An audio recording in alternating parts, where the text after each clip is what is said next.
Good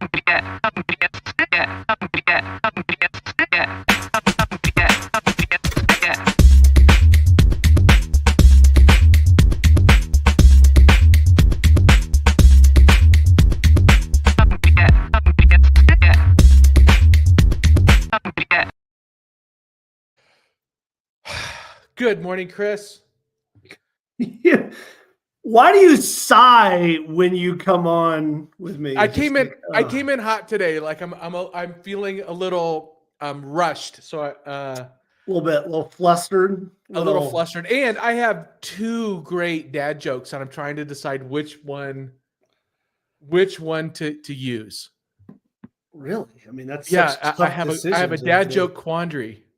Well, I'll tell you, things aren't great in my house right now. Oh, I'm sorry. Why, Chris? Yeah, it's kind of tough. I mean, we're having this conversation with my wife, and she goes, "Look, once and for all, I really need to know every woman you've ever been with."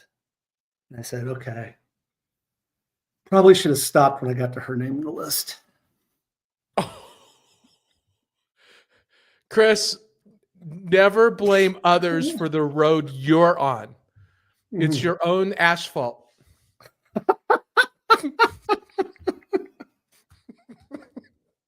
Okay, good.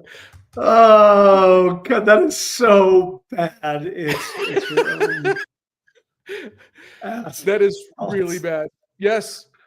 I guess the other one will come later. Yeah, I mean, let's just sprinkle it in. How about, I mean, you always do the outro, so why don't we do it? Like, really, this is a dad joke podcast that might talk we a should little not bit about the podcast with dad jokes. They're only for us anyway, so.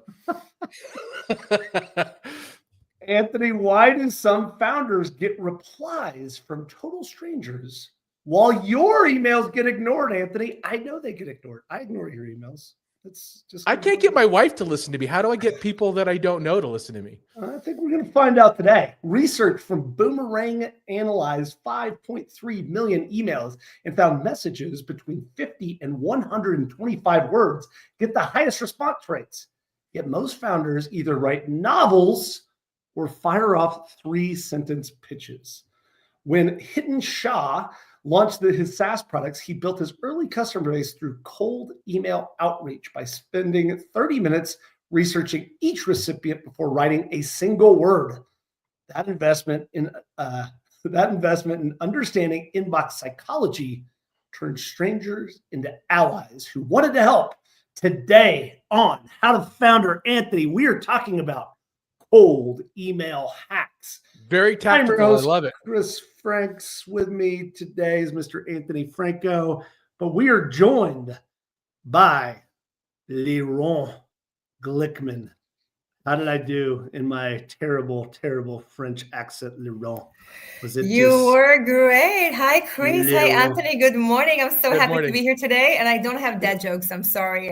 I won't be able to join you on this. Don't worry. That actually raises the quality of the show if you don't have any dad jokes. I'll do my best. Lirone Glikman is a globally recognized expert on networking, personal branding, and business relationships. She spent 20 years building connections across 26 countries, consulting Fortune 500 companies and governments on authentic relationship building.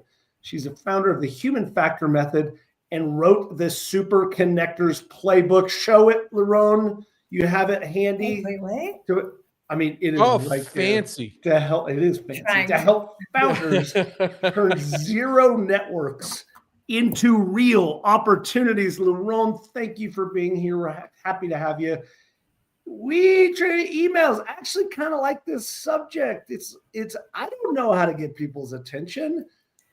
Sometimes I write too long. Also, I should probably check my spelling more frequently, grammar, syntax. How do I need to start thinking about this idea of sending an email to somebody and them actually paying attention to it. I'm going to guess there's probably a series of steps, but just start by helping us frame this in our minds. Wow. Okay. So you asked a big question. First of all, like everything in life, I believe it starts in the mindset, right? Because do you believe people would answer you, or do you think they won't? I mean, many times when I teach and consult on this relationship and how to approach people we don't know and get things happen, the first thing is that people think strangers would never answer them, and they kind of underestimating their own value or product or chances of success. So the first thing is in the mind. Believe that, hey, you can make it. Maybe it will take you 60, 99 times, but there are people out there that want to help you. That's for one. So the mindset is key to start with. Then, as you said, it's a series of actions, and I like the data that you just shared as well, because it's not an accurate science, but there are different steps that we can take to, as you mentioned, turning a stranger into an ally who wants to help us, even though he never met us before and just communicated with us on LinkedIn. Anthony, mindset. You got to start with a positive mindset. I've said this before. I've tried that positive thinking crap, and I knew it wasn't going to work, and I was right. It's not only positive thinking. Many people believe that people don't want to help them. And my thing, and also again, traveling, my story started when I was 16, knocked on the CEO's of radio station door, and I told him, hey, I want to become a radio presenter. He said, okay, $20 per month and you get it. Then I moved by myself to Sydney, Australia. English is not my first language. I had a very, very bad English. And I knocked on another radio station CEO's door, and he told me, your English sucks, but I like your vibe, and I'm going to give you a show with really bad English. Then I worked in another corporate knowing someone introduced me to someone. Then I moved to New York by myself, and I was able, what I'm trying to say here is that I see it like as the world is my oyster. Then I'm knocking on doors, and some would say yes, and some would say no, but believe that some people would want to help you, and the world is not, against you. So it's not positive. It's more knowing that there are a lot of people that want to help me if I'll push the right button, if I'll connect them in the right way. Anthony, I do think the world's against you. Nobody else. The world against Anthony. It's not. I knew it. It's a nice name for a podcast. You're not paranoid if they're really after you. If the world really is against you, Anthony, it's not paranoia. Yeah. I'm gonna grab my tinfoil hat. I think what Lirone said is quite right. I have this delusional mindset that I'm helping the person out by reaching out to him. It sounds really funny, but it's like, great. I have this thing that you need to know narcissism, about. Anthony. It's called narcissism. It maybe is. But I do have that. Like, I'm not reaching out to somebody if it feels like I'm asking my mom for money. Like, that's the wrong mindset. It's got to be like, hey, I really think that you have something to gain from just taking a look at this. It's even better if that's actually true, right? Like, maybe there's something of value that you can offer first before asking for something second. Sorry, I don't want to lead the witness here, Lirone, but I do agree with you on mindset. Yeah. It wouldn't be necessarily the order of, hey, give me something, but it all starts with a mindset, because we feel stuff, right? Through the way we write, through the length of the mail we write. We don't even need to read a message on LinkedIn today. Just by looking at it, how it's structured and length, we can understand if it's a spam or not, right?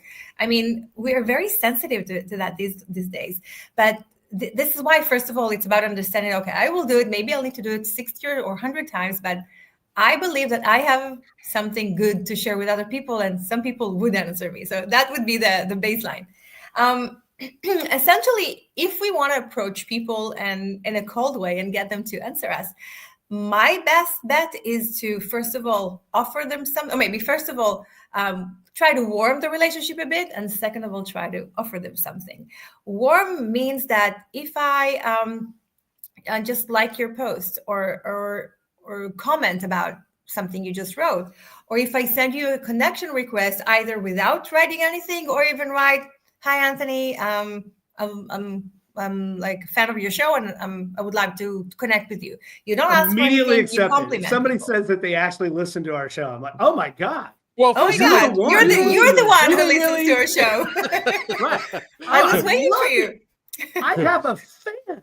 Of course I'm going to accept your connection. How do you react to such messages from people who approach you and just ask to connect with you on LinkedIn before first they of ask all, I'm something? still That's a waiting great for way that of person looking to at it. actually do it. Yeah. That goes into mindset, but that's a great way of looking at it. Like, first of all, when you're writing something to someone, the first thing you should do is, how would I receive this? Like, if you can truly be objective, how would I? That is the number one question. I think that's a great question to ask. I think so.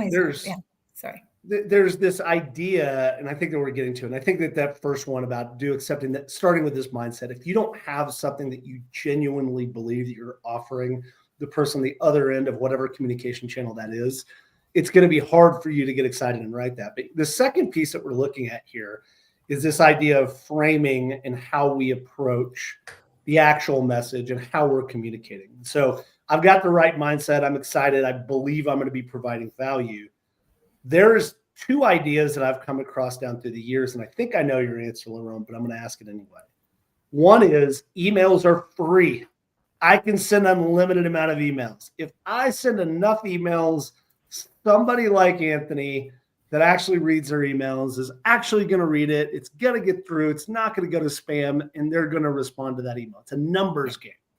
Yeah. The other one is, hey, this is simply one way to go build a relationship, and I'm going to spend time and energy researching and understanding that person to be able to send that email. Which one do you recommend, or is there a third way to think about it? So personally, and from my vast experience coming from business development and sending messages to people from across the world, it's about the second one. So I look at it as a yes/no answer. If I'll approach you and it's a absolutely cold email, "Hi Chris, my name is Lirone. I want to offer you this and that. What do you say?" You either won't answer me or say yes or say no. But then I get usually one response here or there, and most likely it would be a no.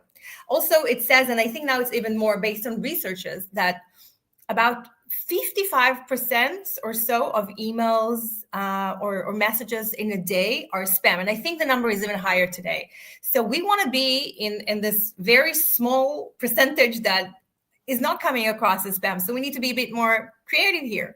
And being creative meaning to build trust. And like in when we go to the shop and want to buy a product, same with people and human interaction, there is the sequence of know, like, trust. Then in order for me to approach Chris and ensure that he might answer me, then I want him, first of all, to know that I exist, that there is a woman called Lirone with this very weird name from somewhere in Europe, that she exists. Secondly, I want you to like me a bit. Then I want you to trust me a bit. And then I'm increasing the chances of you to answer me. How do I do it? First of all, you know of me through sending you a connection request, or sending or liking you, or sharing a comment. Again, I'm talking on LinkedIn, but it also can be on other platforms or email. Building trust is a bit harder, but if let's say if I'm sending a message on LinkedIn or a comment on one of your posts, and then you go on my profile and you see that I look trustworthy based on my picture. I studied at UTS University in Sydney, so it looks okay. I worked with Microsoft and different companies. I said, okay, she's legit. I can trust her. Then you might want to answer me. Then you might value me more. Now, not everyone can have those this legit background. And then it's also about what you say or how you say it. And that also brings me to the value. Now you said, okay, maybe my product is great and maybe I can give them a great product or a great solution, but it's not only about a product. Value can be so many different things. A compliment is also giving someone value, right? And if I'm going back to the trust factor, if I tell you, hey, I'm listening to your podcast, you might this is also a value, but you might trust me a bit more. And if I'm telling you, hey, Joseph just mentioned your name and he's a mutual friend and he said I should contact you, then that's also builds trust. So There are different aspects of trust, value, and being interesting enough for you to answer me. So you shouldn't start with negging the other person. So every time I email Anthony and it's like, you smell bad, but I still have some message I'd like to deliver. Okay, that's interesting. All right, so I want to get mechanics of this, and then I'm going to go through an exercise with us, which is the best message that we've received, connection request, etc. But there's two parts of an email message. The first one is always the subject line. It's true in LinkedIn. It's that first little bit. Maybe you have a little preview pane there that you actually see a couple of lines of your message. But how do I do that? I've got to get through this notion of the subject line. And I know that there's a lot of spammy stuff that comes, and I feel like everybody's, a question for you, ... I mean, there's all kinds of different ways and thoughts around the subject line. How do you approach it? So it's first of all, it's customized for every person and what I want from them and how I want to connect with them. But it's also about how do I build a relationship? How do I talk to about something they value and that will attract them, because I understand I'm competing on attention here. But also we need to make sure that we're not like exaggerating, so we'll come across as sketchy, as not so trustworthy. So I usually write their names because I want it to take their attention. And then I try, as we say also in German, tachlis. I try to go to the bottom line, or share something in the line that it's kind of what I want, or something very specific that will attract them. So it could be a question about your podcast, or a collaboration opportunity about, I'll add another word, so it will be kind of a longer, but still very specific. For example, I'll share a story about how I approached a reporter when I did an event at UCL many years ago. And eventually I approached about maybe 30 sports reporters. And then we had a conversation with 7, and then 2 of them posted articles. One of them was at USA Today. And the title was Name. I don't really remember how he exactly wrote it, but it was something about name. I would like to introduce you to sports startups, or introduction to sports startups. So the value I'm giving her or him was right in the like subject line. So writing the name and then a line that would attract them based on what they want. Anthony, what do you think? What have you done something similar? Or do you have a different approach or a similar approach? Subject lines are tricky, right? Because I have this really, really, really strong allergy to spam, and so I am very careful about how I write my subject lines when I'm reaching out to somebody cold. I like the format that you mentioned. I haven't really done that. I do try to like make the subject like, this is why I'm emailing you, and it's not to sell you something. I might be hedging too much though. Like I might hedge too much in my subject lines and in my content. Interesting. I think that it's also cultural based. No, sorry. Like also there is a cultural base, or a person who you're approaching. Was it an investor or someone else? Or I think that the point does matter. Making, right, is the piece that I'm taking away from this part of the conversation is the idea of framing. And framing is, how can you make sure that you're crafting a message where the person on the other end actually gets to vote? And so the vast majority of emails are just me sitting here and I'm thinking about what I want and what I need and what my wants, needs, desires, etc.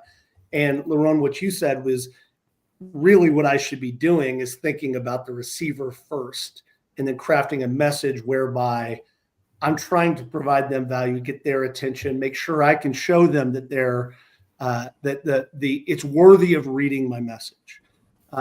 Okay, as we move into the actual. Go ahead, Anthony. Sorry. I want to talk a little bit about format, but I want to do it in a unique way here, Chris, if I can.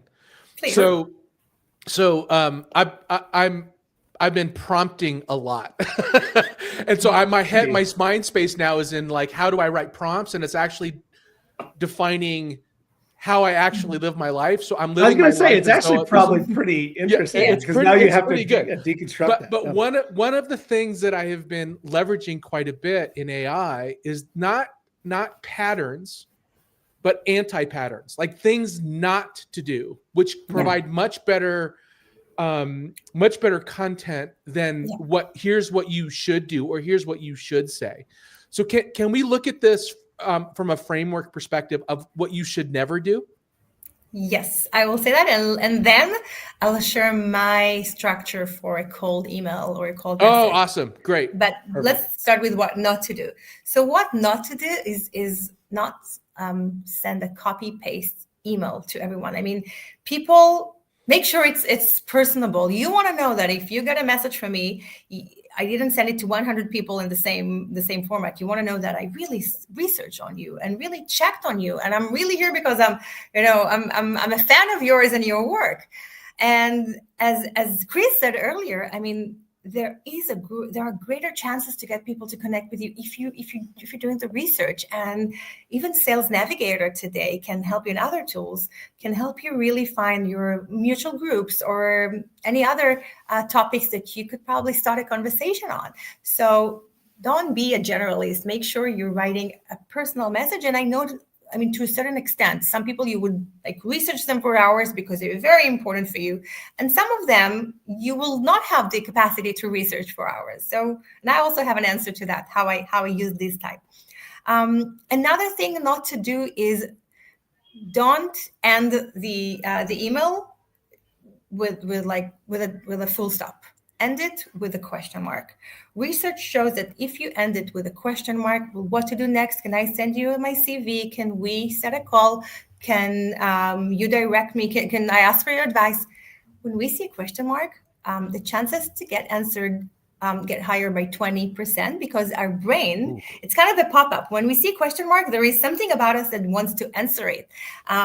So always make sure to not to end the email with a full stop sentence. Anthony, hold on. I just want to interject that we need to now end our podcast with a question. Please like us? Please like us? Please follow us? Question. Continue. Go ahead. No, it's like, please follow us. What other topics would you like to learn about? Question mark. Take it to another. Get them more engaged. That's good. All right. I like it, Anthony. All right. Change the show format. I want you to keep my copyrights on this. One anti-pattern that I recognize everybody breaking is you should never start with something like, the world in your industry is chaotic. Like instant spam, like, oh, if you're telling me what my life looks like in the first sentence, you don't know me. Like you're trying to tell me what my life looks like, or you're trying to tell me that you understand me in a cold email. That absolutely is like instant spam filters. I want to do two things before we get to the speed round. But the first one is I want you guys to each of you give me an example of a really outstanding cold outreach that you've gotten in the past several weeks. Mm-hmm. I just pulled up mine. I had the entry was we had this mutual company that we both helped at the times, like, hey, I worked for this company and this person that we had in common. And then she said, also, startups are my love language. And I was like, that's such a great line because I wouldn't say that, but also I love startups and being around startups. And then after that, of course, I read and of course I responded because right within that, she established trust and credibility, Lirone, and then showed that we have this mutual interest in love. What about y'all? Lirone, what's a really good one that you've gotten, not necessarily one that you've received? Or that you've sent, sorry, one that you've received, not sent. I remember this young student. He was just about to finish his university studies, and he sent me a very beautiful message. First of all, he was like sharing, "Hi, I saw you online, and you were very interesting." I mean, he gave me a compliment. I really love what you do, and that's why I'm approaching you. So he gave me a compliment. I'm like, okay, thank you. Let's move to the next line. And then he shared that he comes from I would say bad neighborhood and kind of a harsh background, and he was able to build a business. Well, I mean, he shared with me his entrepreneurial mindset and what he did so far, and that he's approaching people he look up to and would like to meet with them, to learn more about them, and if I could spare maybe 30 minutes to speak with him and share a few, of my, share me from my knowledge. And he touched me because in many ways I was there. We were all there. We were all students. We were all, struggling in different ways. And the way he approached me also ended with, I will accept any answer. I mean, I'm not pushing you, whether you say or not. I'm still there. And yeah, he was. He's not a startup founder yet, like we're talking with, but you can maybe take it to and try to tap in your messages on people's emotion, or on kind of for them to identify with your current state. Either looking to grow a company, really passionate about what you're doing, trying to find a way. So try to connect with them maybe on the emotional level, something that they can relate to. Anthony, what about you? Give me one that you've received. Well, what's interesting is I was thinking, so that worked on Lirone, but it would not work on me. Mm-hmm. So flattery will get you nowhere with Anthony. Well, first of all, okay. I love diversity. I hear it so often. No, so yeah. No, I think people are lying if they flatter me. Exactly right. It's probably my self-deprecating nature that I'm like, you're full of it. But and then the broader, like, the emotional hook to why I should read on about them. It feels too early in a cold email. It's like, it's almost like socializing with people in real life. You're not going to go up and say, "Hi, I'm Anthony. I grew up homeless." Like, you're not going to start there, right? You're not going to start with.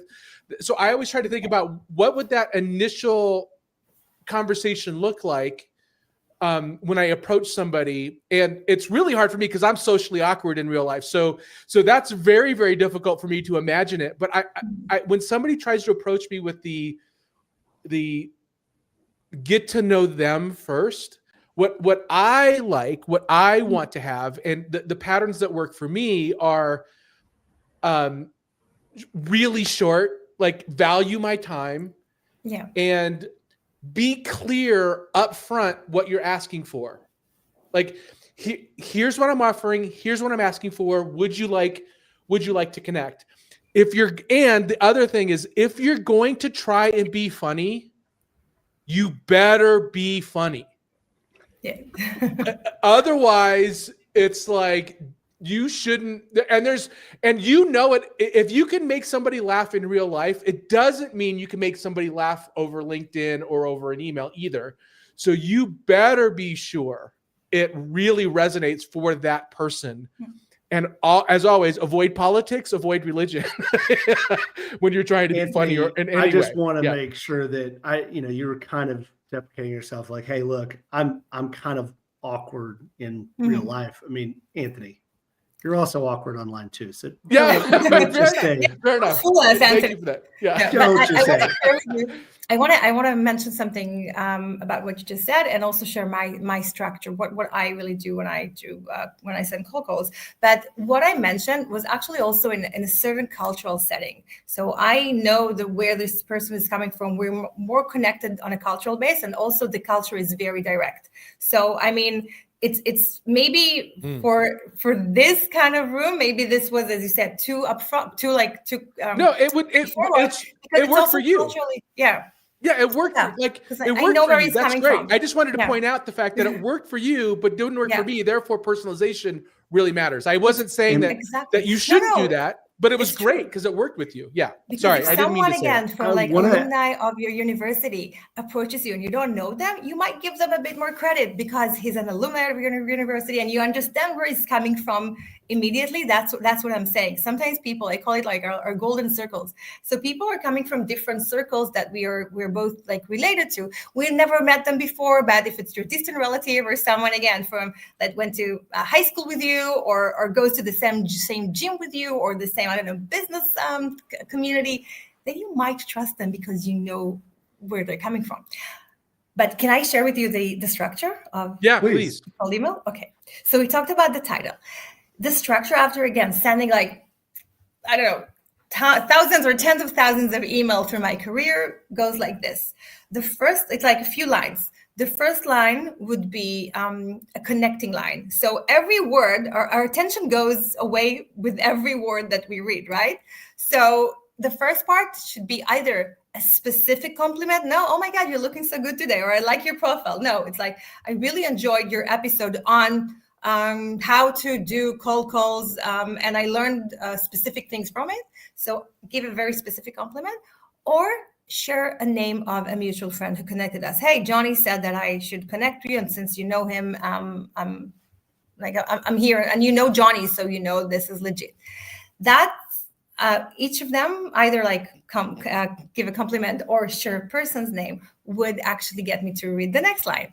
And then the next line is like, what do I want from you? Why do I want, again, I don't want to waste your time. So my name is Lirone, and I'm approaching you because I would like to get your advice on how to work with startups in Colorado, for example.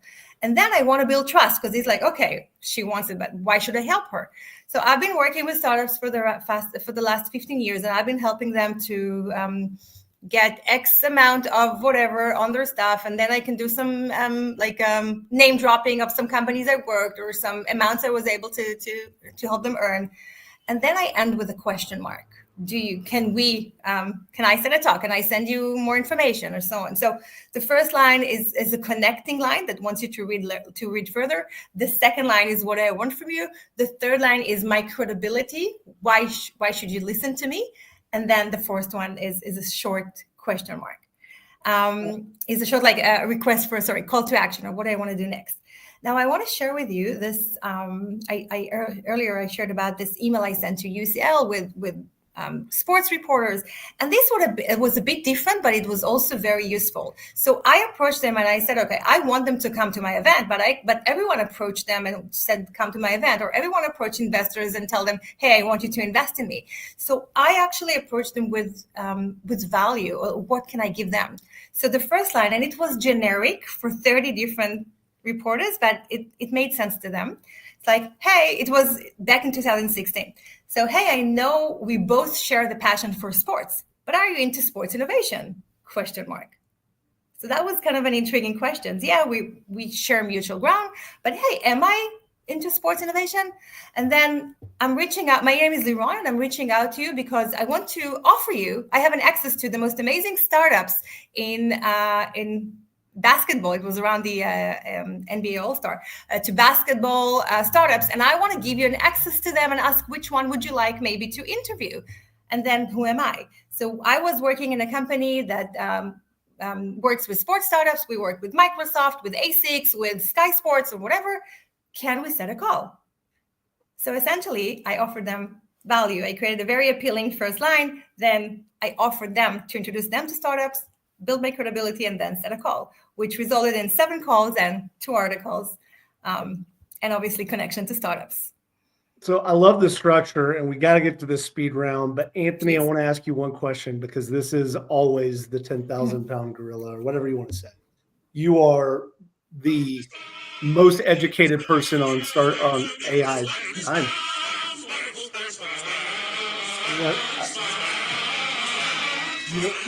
You got the spam song. Jeez. I was like, Chris, what is going on?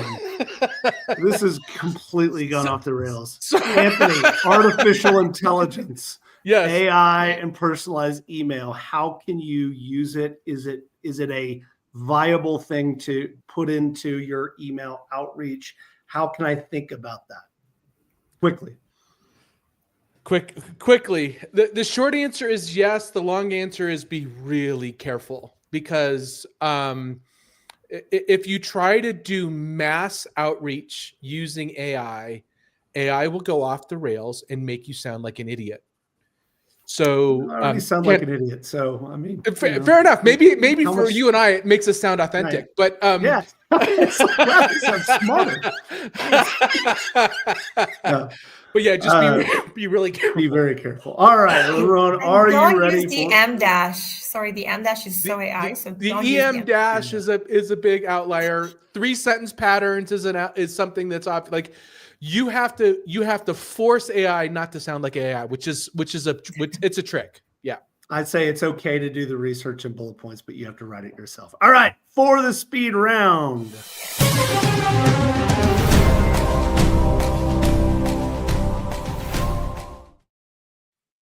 All right, I'm going to ask you a series of questions.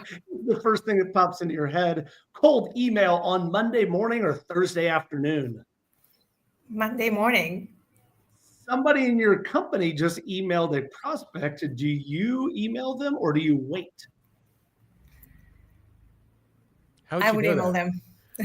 Email them anyway. Good CRM, Anthony. Good CRM. Yeah, good. All right, this is a hot topic. Oh, this is good. You used emojis in your subject line, or is that non-professional? I would not use emojis in my subject line. Maybe, Anthony, maybe what at do the you end. think? Are you an emoji? emoji? Interesting fact. I read somewhere that in dating profiles, if you use an emoji in your dating profile, it reduces the response rate by 25%. So it's got to be true also in emails. It's probably true. They opened 3 times but didn't reply. Should you follow up or move on? Follow up one last time, possibly. Would you name drop a mutual connection that you barely know? Let's say maybe somebody you're connected with on LinkedIn, but you don't even know how, or to get their attention, or is that a bad idea? I would, but if I barely know them, then I would mention it. If it's relevant, I would mention that in a way that I know them briefly. So it won't be too awkward. Yeah, it's like I'm connected with this person. I don't really know. Great conversation. Yeah, Anthony, what did you learn from today's episode? So I wrote down quite a bit. This was a great episode. The first thing I wrote down is whether you believe you can or you can't, you're right? So that mindset thing. Personalize each beyond there and do that beyond just, hey, first name. Don't use, hey, first name as a joke. It's not funny. Establish trust, offer value. And then I'm going to write down these patterns that Lirone gave us. It's the subject line format, name, and then a non-spammy hook with value. I love that. The body is line 1 is connect with a specific compliment or a specific mutual connection, or I added, or a mutual common connection point, something where you share the same ground. Line 2, what do I want from you? Line 3, establish credibility. And line 4, end with a question mark, be specific with your ask, make it easy to say yes. 2 patterns on that. Good pattern is, would you be willing to? Bad pattern is, let me know if. I like that. I think it's pretty good. And if you can like them or comment about some of their posts before you send the email, then you're not really, really a stranger. You're just cold. You're not ice cold. Yeah. Deep Dive Resources, Never Eat Alone by Keith Ferrazzi, The Like Switch by Jack Schaefer. That's a great book. Influence, Robert Cialdini. It's the book that every entrepreneur must read. The Super Connectors Playbook by one Lirone Glikman. We're all going to go get your book. Where can we find it? Thank you. Can we the go Super to Connectors Amazon? Playbook it's a bestseller. It's on Amazon. I'm doing book tours. Actually, I just came back from book tour in Asia. Now I'm going to the Baltics. I'm coming to the US in January, February for a book tour. And yeah, it's on Amazon, the Super Connectors Playbook. It's basically shows my 6-pillar method, the human factor method to achieve goals through relationship building. And I'm really excited for you to read it, enjoy it, learn stories about people from around the world, but very, very business focused. So that's my legacy to the world. Yeah, we're going to learn to be super connectors, Anthony. It's going to be great. It's because and you're great, guys. By the way, you're really good. I really enjoyed this conversation with you. Even though you have the dead jokes, but that's also great. I wish I had bad jokes. I don't have them. I just have bad jokes. So bad jokes are bad jokes. I think you probably use the synonym dad jokes to bad jokes. I think this is a great tactical episode, Lirone. I really do appreciate you coming on, and everybody that's tuned in. Thank you all so much for listening.